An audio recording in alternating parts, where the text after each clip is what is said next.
Thank you, Justin. Our guest speaker today is a native of Baton Rouge, Louisiana, a graduate of Baton Rouge High School, is now a sophomore at Rice University. He has been much in the news, as you've heard, challenging the teaching of evolution and creationism and well, maybe, in public schools in his home state and around the country. And he's like I said, many media appearances and Houston Press cover last week, and I think Bill Moyers on Friday, right? Yeah. So we're just really honored and excited to welcome to Houston Oasis, Zack Kopplin. Zack.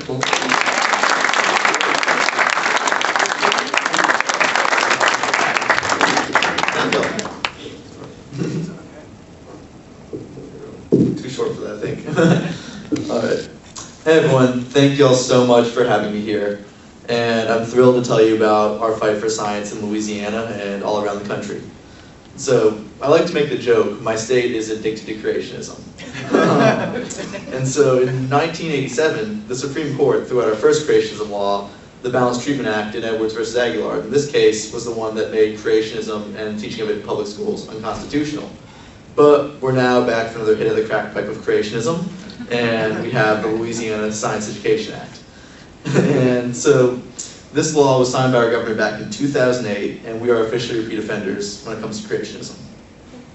And this misnamed and misguided law was passed by the Louisiana legislature with overwhelming support. There were only 3 votes against it in our entire legislature.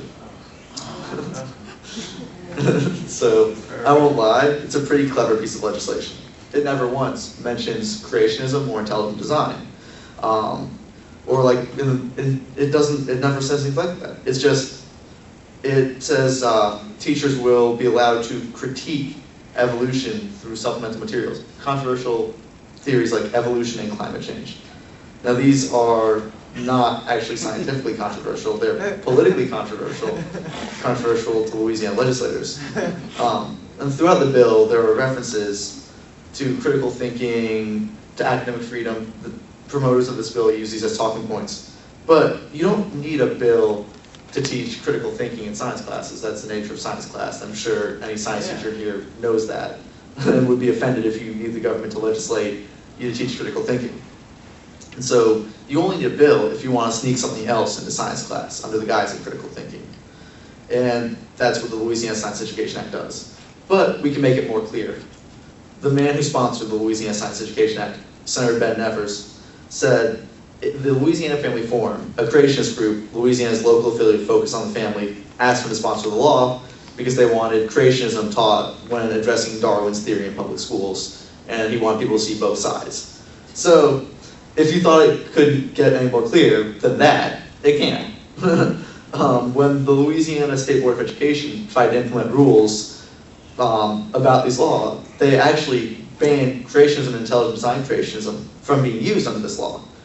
So we thought that was what was going to happen, it was going to be okay. Except the creationists found out. The Louisiana Family Forum went berserk, got those rules scrapped. And so now there's no prohibitions on teaching creationism and intelligent design in the classroom. And it gets even more clear. Back in 2010, Livingston Parish, right next door to mine, it's a local hotbed of creationism. Their director of curriculum said this was about critical thinking creationism, and basically the law was passed to address creationism. And so their school board members got up there and said, well, we want someone with religious beliefs to teach creationism. We've been letting them have evolution for all these years, and we need someone, we don't want litigation, but you know what, someone needs to take a stand for Jesus, and we need to put creationism in the class. Basically, these kids are behaving badly right now. And so they end up, that ended up not happening after a little bit of pressure, and it seems to be off the books as official part of the curriculum. And see, another point to mention, this wasn't just like one teacher sneaking in the classroom. This was an entire parish trying to make it part of their entire science curriculum. Another parish, Tangipahoa, has also discussed making like the teaching of intelligent design and creationism in science classes under the Louisiana Science Education Act. Their parishes with copycat bills of the Louisiana Science Education Act for their parishes to implement it. So we really know exactly what's happening here. Despite all the talk about critical thinking and creationism, like we know exactly what this law is for, and it's not critical thinking. And so now fortunately here in Texas, we may not have that problem. I mean, the Texas creationist bills have been a little bit more blatant luckily and have all been shot down. But some of y'all may remember the GOP platform that rejected critical thinking particularly. So maybe they'll have a little bit more trouble using critical thinking to justify a stealth law like in Louisiana. Maybe it explains why they haven't been successful. So despite Texas's lack of success so far, I expect we'll see a creationism bill come up this spring. We've got another 100 days at least of the session left, so we've got a lot of time for it to happen. And there already is a creationism. It's not for public schools, but there is the Zedler Academic Freedom Bill, which would basically block universities from firing people who are doing bogus research on intelligent design. And it's like, okay, great, if people want to research intelligent design, that's fine, but you can understand why the universities don't want to have them do it on their dime. And creationism laws, they passed in Louisiana, but they're spreading. Tennessee passed a copycat law of ours last spring.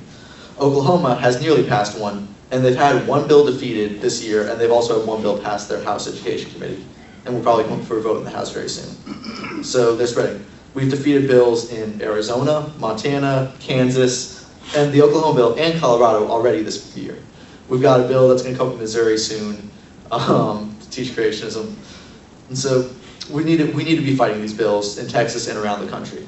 And that's what I've been doing for the last few years.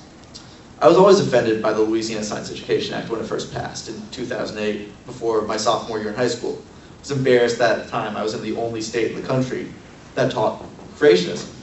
And so I said this is an awful law, and I just assumed someone would take it on. I said it'll be gone by next session when I was a sophomore in high school, and I don't even have to worry about this. And then 2009 came along, and there was no word. 2010 came along, and the only thing we'd had by then was the talk of creationists wanting to put creationism in the classroom. And by that point, it was my senior year in high school, and I realized no one's actually standing up for this. No one's fighting this, and someone has to. And I may go out of state soon. I may not, I don't know, I may never come back to Louisiana. And so this is my last chance to ever do anything about this law. And I had a senior project for my high school graduation, and I said, you know what, I'm gonna try and repeal this law for my senior project.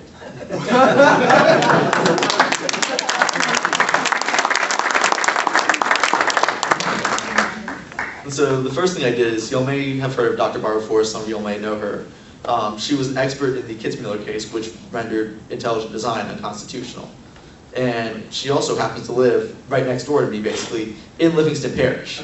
That hotbed of creationism I mentioned earlier, 30 minutes away. And so I emailed her and set up a meeting. She basically Googled me and made sure I wasn't a creationist mole.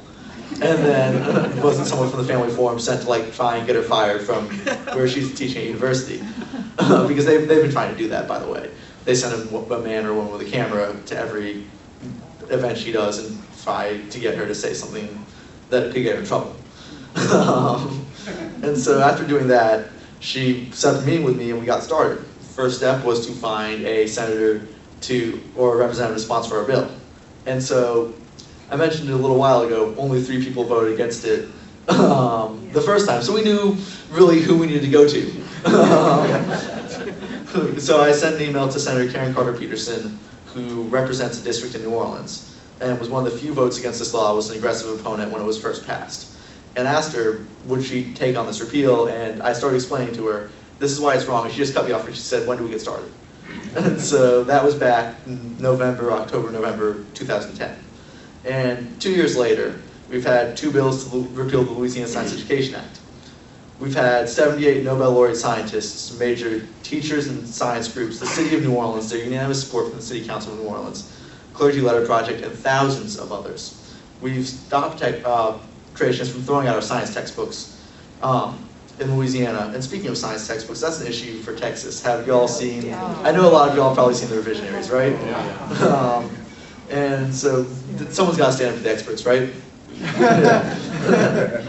So the Texas State Board of Education has been trying to sneak creationism into the back door of science classes through the strengths and weaknesses of evolution. We've got to watch to make sure that, I know Barbara Cargill recently promised to basically behave herself to the Texas legislature recently, but we've got to keep watching them because honestly I don't trust that promise very much, and I don't think many of us do.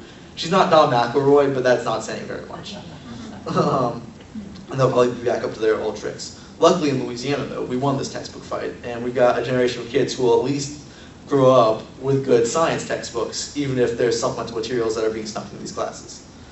And the thing is, it's been 2 years, and we've had 2 bills. The first time we lost 5-1. We made improvement the second time, we lost 2-1. And the good news about that is there was 4 Louisiana legislators out of the 7 on the panel for a bill that passed with about 140 votes total. 4 legislators out of 7 who were unwilling to show up and vote against us. One of them actually was pacing the hallway when we were having our bill heard, and he didn't come. He came in we were walking out after our bill was defeated. He walked in because he was unwilling to show up and vote against us, but he didn't want to show up and risk angering our governor or the religious right groups in the state. I mean, and the point on that is the Louisiana governor is very powerful with his control of the Louisiana legislature. He appoints the president of the Senate and the Speaker of the House, which means he controls all committee positions in the state. He's made it quite clear, Republican or Democrat, no matter who you are, if you get on the wrong side of him, you'll be stripped of all your important committees and will be thrown in the doghouse, basically. And then the Louisiana Family Forum, these creationist groups, they don't hold that much sway over the LSU districts or over districts in New Orleans. But if I'm in Houma, Louisiana, or somewhere like that, it's going to be a small turnout. The Louisiana Family Forum can bring out 500 votes in your primary, and bring you a challenger from the right of you, and suddenly you've lost your primary, and that's a lot of trouble. But we've made progress. They're more afraid to vote against what they know is right and vote against us now than they are, and they're just going to sit out. They've been sitting out. So after this year, after a few, have y'all also seen the videos of the little letters behind their name? When a state senator referred to Nobel laureates as people with just a bunch of little letters behind their names, and there was another who. We had a science teacher in our class, or from the legislature. Basically, it was class. She was explaining. They asked her to prove an experiment that would prove evolution. So she started explaining Richard Lenski's E. coli experiment. And about a minute in, she's explaining how they would take different samples, and as they changed, they would freeze a sample, and so you could see how they've changed over time. He cut her off and goes, "Did they evolve into a person?" and she was like, "I thought we were talking about evolution." He goes, "Yeah. Evolution did evolve into a person." So he later revealed he didn't actually know what a molecule was. So that's what we're dealing with, the votes against us. Anyway, we are making slow progress in Louisiana, but despite this progress, our fight just took a new turn for the worse, or sort of the worse, in that it seemed like Governor Jindal had already done as much damage as he could to science education with the Louisiana Science Education Act. And I was wrong. Governor Jindal has found a way to do even more. And so last spring we passed a voucher program, which allows public money to go to private schools. Some programs allow it to be taken directly from our public schools and be given to private schools. And so I didn't really care about this at the time. I thought, oh, this isn't my business. Like, I care about science education, and you know what? Whatever I may think about vouchers, I'm not an education policy expert, and so I'm not going to really talk on them until I got sent a message from one of my friends, which was, "Hey, did you see this article?" And it was an article that said, "The Loch Ness Monster is real and disproves evolution. The KKK is good." And it was from Alternate. And it basically documented the curriculum of one of these voucher schools that was teaching the Loch Ness Monster is real and disproves evolution, and scientists say that. and so I said, you know what, maybe this is my issue. Maybe I should look into this. And so I started researching. I just pulled the list of these schools off our Department of Education's website and said, you know what, this looks like a likely candidate. This Christian academy in Monroe, Louisiana. Bet this one's teaching creationism too. And I'd look up their curriculum. And they'd be ACE, the curriculum would talk about the Loch Ness Monster, or BICA, which says, like, dinos are real and live with dragons are real. They were dinos with chemical glands in their nose that created fire. Also, they lived with humans. that was one of my favorite lessons. And so, yeah, shame we missed it. A few hundred years, not 65 million, and also the breathing fire part. Yeah. And so I documented 20 of these schools, actually, in Louisiana that were using creationist curriculum or teaching creationism straight out. I found a school that referred to scientists as sinful men who were trying to explain things so they didn't have to be accountable to God, which I don't think that's really what most scientists, I think they're more just motivated by science. The school also said they reject any theory like the age of the earth that goes against God's word and advertise materials from answers in Genesis. I found a school that wrote in one of the sort of parts of its student handbook, like what the students must do if you go to the school, defend creationism through the Bible against traditional scientific theory. Like we don't want traditional scientific theory taught in the schools we're funding with public money, do we? And so these schools were slated to receive 11 million in public money initially. After this all came out, along with other things, like one of these schools violated fire code and it was run by a felon, another school didn't have any windows, another school was basically teaching from coloring books. One school was getting about 300 voucher students, didn't have the buildings created that they needed, so they instead cut up their chapel into different classrooms. They cut up their gym into different classrooms and were teaching kids science and math in the gym and in the chapel because they just didn't have classrooms. And so after this all came out, the creationist schools, the AP went through and found the creationist schools weren't getting about 11 million anymore. They were only getting 4 million, but this number is going to grow and it's annual, and that's just Louisiana. So again, Mother Jones picked out my favorite lessons, or picked out some of their favorite lessons. My favorite was the dragons, but I'm a history major at Rice. And so I don't really advocate the history issues, I don't really fight David Barton, but it really does hurt me when I see history being totally misrepresented. And so there's things like globalization is basically from Satan. And the most shocking one in ACE curriculum we talked about was that they said the KKK was a moral institution, sometimes gained a measure of respectability as they worked to root out the immoral people with different government officials. And it was just like, I don't know if I want to refer to the KKK as a moral institution in any sense of the word. I don't think so. I don't know many people who would actually agree with that and want that taught in our schools. And so, oh, by the way, in Louisiana, one of our state legislators who voted for the program says she now opposes it because she didn't realize Muslim schools could qualify for the vouchers.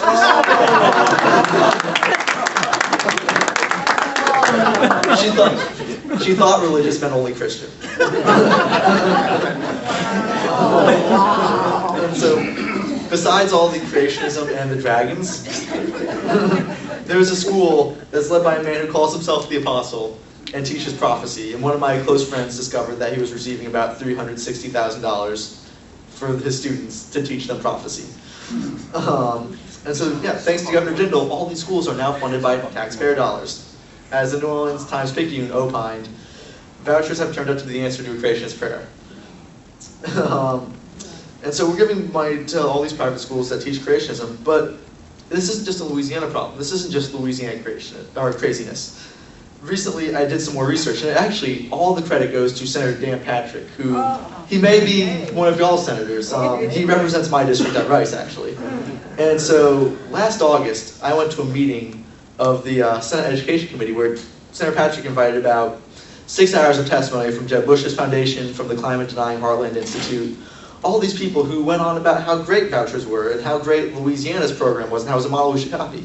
The time they also promoted Florida's program, which I didn't really know anything about at the time, although apparently they have some administrators who have been convicted for cocaine dealing and kidnapping running that program, as a side note. But Senator Dan Patrick, I was talking to him, and I said, I've heard a lot about how Louisiana is a model we should follow here in Texas. And I grew up in Louisiana. I've done some research on this program. Let me tell you what they're teaching. I told about the KKK, I told about the Loch Ness Monster, I told about Sinful Men. And he cuts me off and he goes, well, this is only Louisiana, right? This isn't anywhere else. I said, well, I've only researched Louisiana. He goes, okay, we won't do this in Texas, basically. And so that got me thinking, well, because, I don't know, I feel like it's Texas. I feel like we might do it in Texas if we create a program. And so I thought, well, he asked me, it hasn't happened, this is only Louisiana. So I said, you know what, I'm gonna go look up everywhere else. And so I went and researched all these other states that were using these voucher programs. I found there's actually 300 schools across the country, at least, that are blatantly teaching creationism or using creationist curriculum and voucher programs in 9 states in DC. They're receiving tens of millions of dollars, at least, if not hundreds of millions of dollars, each year to teach creationism. My favorite school out of these is one in Florida. It calls evolution the way of the heathen. And some other ones. So Indiana is supposed to be the gold standard for voucher accountability. And so Louisiana got made fun of nationally and internationally, actually. Scotland found out about the Loch Ness Monster thing, and suddenly all the English-speaking world was going, look at these idiots. They think the monster on our lake is a real thing. And so we were made fun of internationally, but this isn't just Louisiana. Indiana's program, which again is supposed to be the gold standard, is Louisiana's program, except some schools also bring students to the Creation Museum itself because they're closer by. So I think on that regard, it's a little bit worse than Louisiana's even. And so right now, you can actually see a map on Bill Moyers' website. They marked out the location of every single creationist voucher school we've discovered so far in the country, put it online, and put it so you can see exactly what curriculum they're using or what they're teaching, what they've said that shows they're teaching creationism. And so it's all online. Everyone can see, do you live right next door to a creationist voucher school? And let's really hope that Texas doesn't join that map. And so, let's talk about Texas again. Our governor, Rick Perry, has proven he doesn't understand evolution because he called it a theory that's out there and one that's got some gaps in it. He said we teach both evolution and creationism here in Texas. Now, for Governor Perry, here's a message. Teaching creationism is not just wrong, it's also illegal in public schools, even if you're sneaking in like you are in Louisiana. And so I hope, there's no creationism law yet, and I surely hope we're not teaching it, but if we are, people are breaking the law. And so next up, the Texas State Board of Education again. So there are certain members of this board, Barbara Cargill, Ken Mercer, David Bradley, who are part of this far-right faction that want to throw out evolution and other evidence-based science. And we're going to adopt new biology textbooks soon, and I think we're going to have to deal with that. And I've also already mentioned the Zettler bill that's out there, which is not, it's not as egregious as a straight-out bill like the Louisiana Science Education Act, but it's still sort of ridiculous. And I assume I'll be back in Austin, and a lot of us will have to be back in Austin to deal with any creationism bill they might introduce, or this voucher bill, which Senator Dan Patrick has one version of a voucher bill, and even if it's not funded directly by taking money from our public schools, instead through this funny accounting with tax credits, basically money laundering is what they're doing. If it's funded like that, it's still not right. We still shouldn't be using public money to fund schools that teach creationism. And what I'm hearing this week, they found one Democrat, Senator Lucio, from the Valley, to introduce his own voucher bill too, so they can say it's bipartisan. So we should all send Senator Lucio an email and say, hey, don't do this is wrong. And in the 2012 election, it really felt like creationism was a plank of the Republican Party platform. I mean, you've got Rick Santorum, I don't think I need to go into that, Michelle Bachmann, who said, she's my favorite. She said Nobel laureate scientists support intelligent design creationism. And I called her out over that a few years ago because I was like, actually at the time I had about 40 Nobel laureate scientists who had explicitly said, we don't want creationism, we want evolution. So I asked her if she could show her Nobel laureates. When she came to New Orleans and she got asked that by the local news, she went off about how she thinks we should teach both sides in schools, basically, and never answered the question. I don't think she has any. Paul Ryan was on the record denying climate science. At least he wasn't a creationist, but climate science denial is still not something that's good. Newt Gingrich used to love evolution until 2012. And then suddenly his views shifted for the primary. Even Tim Pawlenty and Ron Paul were all on record as wrong on creationism. Ron Paul was openly a creationist. Tim Pawlenty, I don't know if he was a creationist, but he was all up to letting the schools decide, which is the wrong choice. And so this isn't just a Louisiana problem again. This is a national one, because even with Louisiana's craziness, 46% of Americans believe in creationism according to the last Gallup poll in the last 10,000 years. Now that poll is simplistic and it doesn't allow for, it might confuse people who believe in theistic evolution. And they might sign up for the creationism aspect because it's written poorly. But even then, even if we dropped it down to 35% of America, if we dropped down from 46 to 35% or something, it's still a scary large number. And it's shameful to have 46% of our country who openly endorsed the fact that the earth was created in the last 10,000 years and evolution didn't happen. And so again, Tennessee's passed a creationism law. Bobby Jindal is probably going to run in 2016. And so we've got to be ready for that. North Carolina y'all may have seen on the Colbert Report, this was one of the fun ones, it was a head in the sand law, where they asked climate scientists to do an evaluation of where their coastline would be for development. And they came back and said, the water's actually going to be pretty high, higher than y'all want if you want to develop this area. If you develop here, your hotel doors will be covered in water in a few years. And so reaction, instead of saying, oh, maybe we should do something about this, they tried to ban the study. Because that's the way to deal with science and deal with the natural world. Oh, we don't like it, let's just put our heads in the sand until they get covered by water. And so, I'm a student at Rice University, and exactly 50 years ago, JFK declared, we choose to go to the moon. He declared this at Rice. We choose to go to the moon in this decade and do other things. Not because they're easy, but because they're hard. Because that will serve to organize and measure the best of our energies and skills. Because that challenge is one we are willing to accept and one we are unwilling to postpone. This is going to be a long, tough fight to deal with these creationists. But it's not one we can postpone. It's one we have to accept. And honestly, about 50 years ago, we had a scientific revolution. We need another one today. I mean, I pulled out those numbers about 46% of Americans who don't believe in evolution. And 2 days ago, the budget sequester happened. We just cut science funding across the board by about 9%. We cut about $50 billion over the next 5 years from our science budget. And a former head of the NIH basically said that would maim our innovation capabilities and set back science for a decade. And honestly, even before then, science funding has been stagnant for the last decade. And so this is stagnation to backwards. We need a new scientific revolution. We need a second giant leap for humankind. And we need two things. We need a lot more science funding. I'm calling for $1 trillion of new science funding. Because honestly, there's a study that's been out for 15 years now, which said we need by today's standards, about $2 trillion of new science funding to reach the optimal investment, about 4 times more than we have right now. Said science funding offers a 30% return on investment at minimum, 30 to 100% minimum return on investment.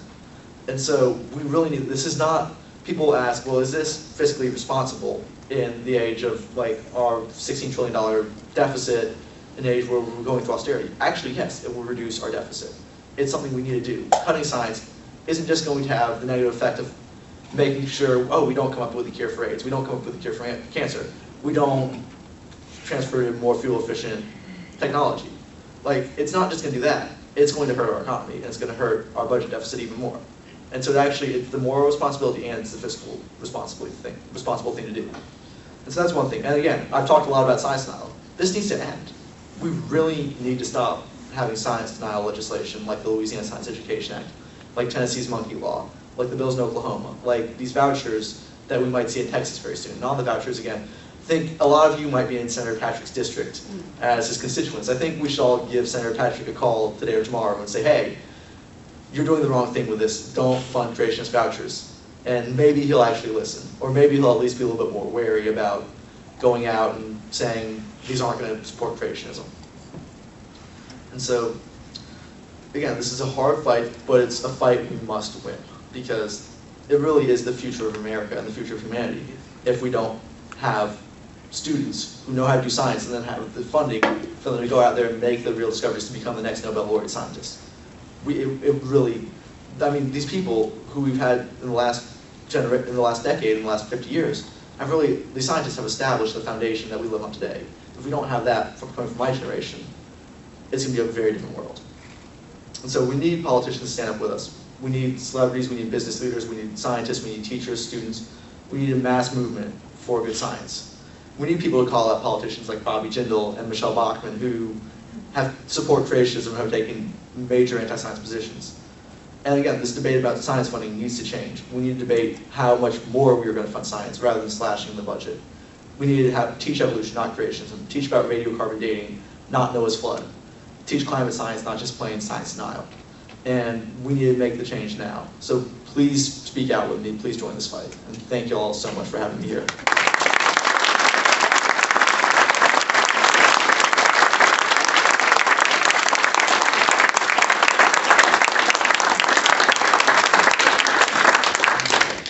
I think we're going to go into a time of Q&A. So I'm sure you're just comfortable handling questions from the floor. So raise your hands if you got something to ask Zack.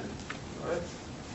So you we're talking about all the vouchers and whatnot for private schools. Have you looked into any of the charter schools that is Perry's big child right now? I have not, because honestly, the charter school, the difference between vouchers and charters are that vouchers by nature have no accountability. It's the idea is that the private sector provides accountability. And the problem with that way of thinking is that the private sector doesn't, so it's fair to say there is economic competition, but it's not the same economic competition that they portray it as. It's not, this school is purely better than that school, and so we'll choose this school over that school. It's, hey, this school's got a great the academics may be awful, but the school has a great football team, so we'll choose over that one.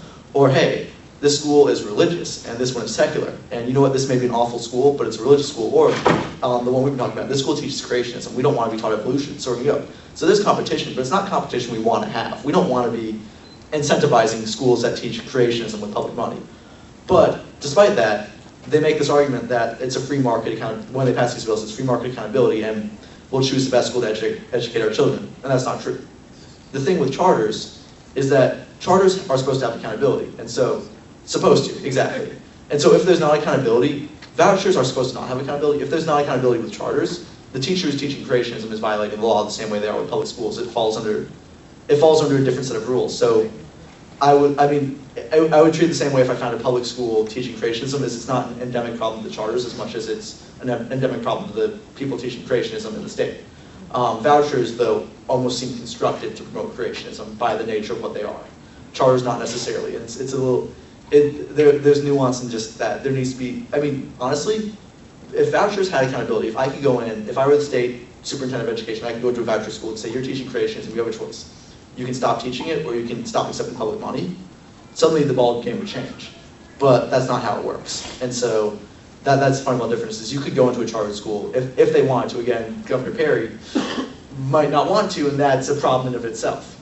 But he might go in there and say, or you could go in there and say, you cannot teach that, or if you teach it, we're going to close you down. And that should be happening to any charter school that's teaching creationism. I was at a meeting last year, and someone asked the question that I couldn't answer too well. And the question was, how come humans are not evolving today? They are evolving. Everything's changed. That's the thing. We don't see evolution on the scale that you see evolution over billions of years, because we haven't lived billions of years. Okay. And that's the thing, is we're still changing. And so if you come back in 100,000 years or a million years, what we see as humanity today, well, who knows if we'll still be alive, first off. But what we see as ourselves today, it's probably going to be very different than it was, or than it is in 100,000 years.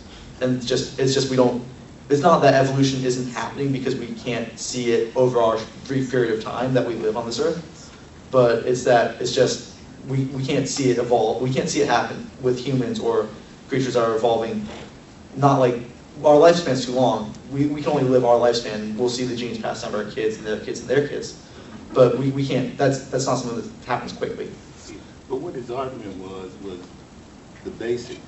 You go back to the basic, and you don't really see it now.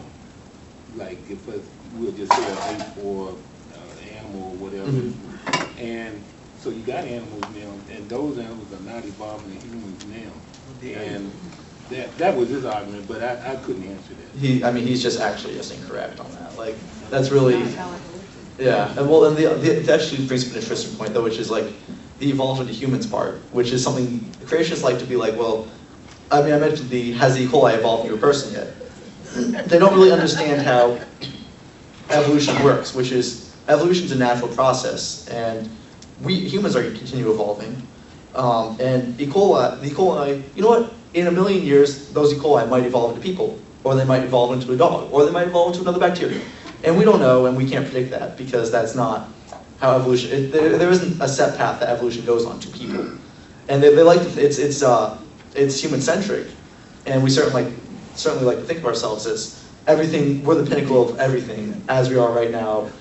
We see it in America too. America is the pinnacle of everything. It's a mentality that evolution is, even when they don't like evolution, if they're going to have evolution, it still has to favor humans, and everything has to evolve into a human, which is sort of funny. That's just not how it works. It'll just, who knows how evolution is going to change its random mutation. Beyond writing to our congressman, what's the most effective thing we can do to help your? Call them, call your friends, call Mayor Parker and say, will you endorse this campaign? Call your city council member. It literally is just, the thing about a mass movement is just needs to be everyone. Do you have a list or a site, a website or something that we can go to that has regular things that we could regularly do? So there's two websites, one on the vouchers, the creationistvouchers.com has a full list of every voucher school in the country on there that we've discovered teaching creationism. And my Repeal Creationism site deals with the Louisiana, like these laws like the Louisiana Science Education Act.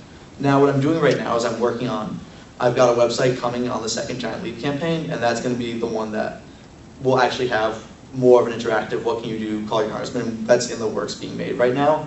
And so I'll actually put that out to y'all when it gets created, because I mean, I can create a blog, but I don't really have the technical ability to create a nice real website, so I have some people making it for me now. So the website will be on your Facebook page or something? Yeah, it'll be on my Facebook page, and I can send it out to Houston Oasis to get it to y'all too. Thank you. But yeah. If vouchers go to pay for creationism in religious schools, are they not also going to pay for religion in religious schools? Yep. Which exactly. is that much worse than creationism or much better It than is creationism? technically constitutional in a split court decision, is as long as there's a valid secular option.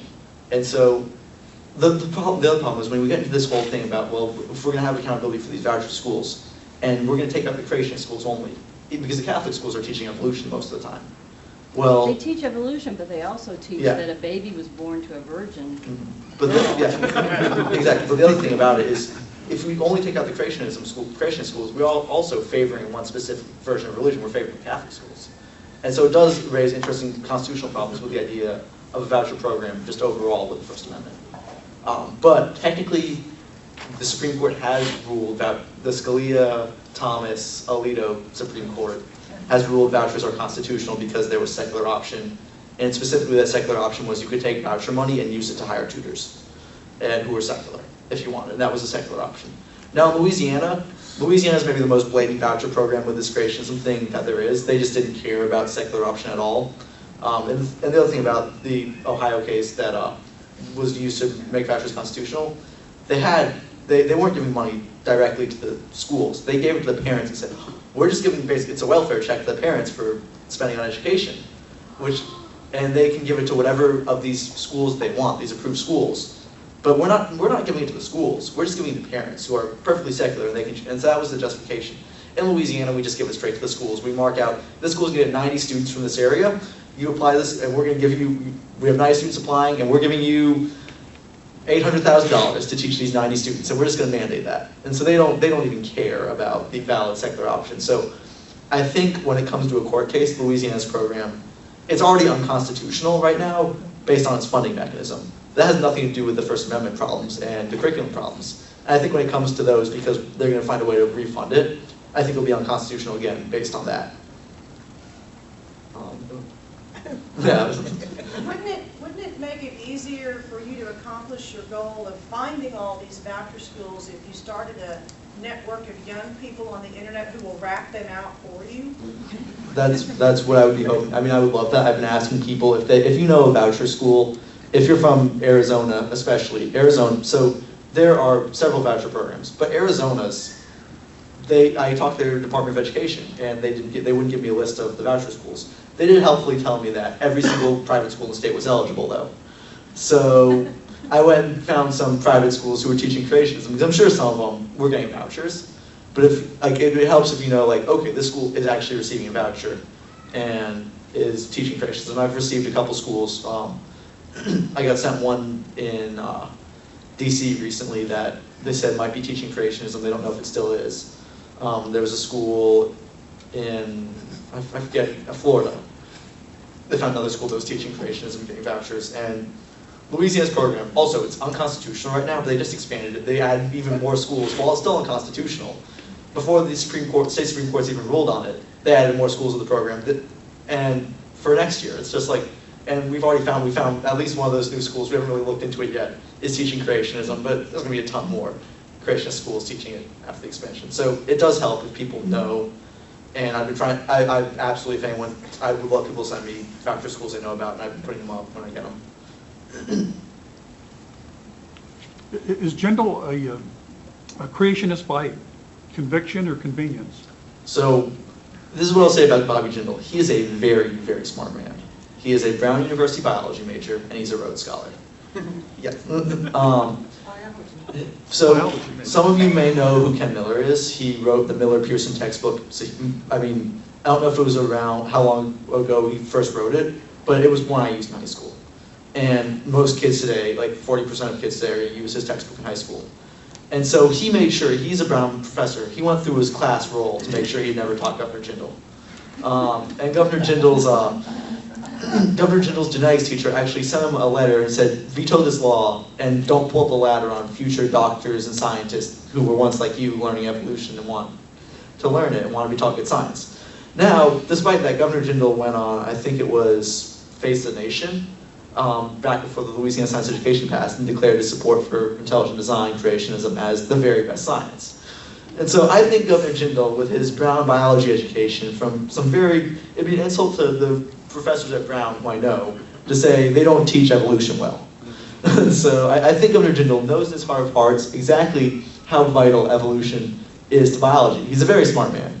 Now, who knows his motives? But again, I think he's smart. Like, I will absolutely say he's smart, and I absolutely say I think he understands evolution. He's very smart, but he also identifies himself as a Hindu Catholic. What? I mean, he does a lot of things. He takes helicopters. He spent a lot of state money taking helicopters to Protestant churches in North Louisiana, even though he's a Catholic.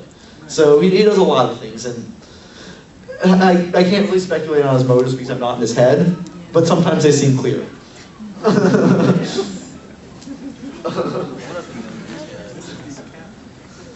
Anyone else? Well, that looks like it's about it. Let's thank Zack again.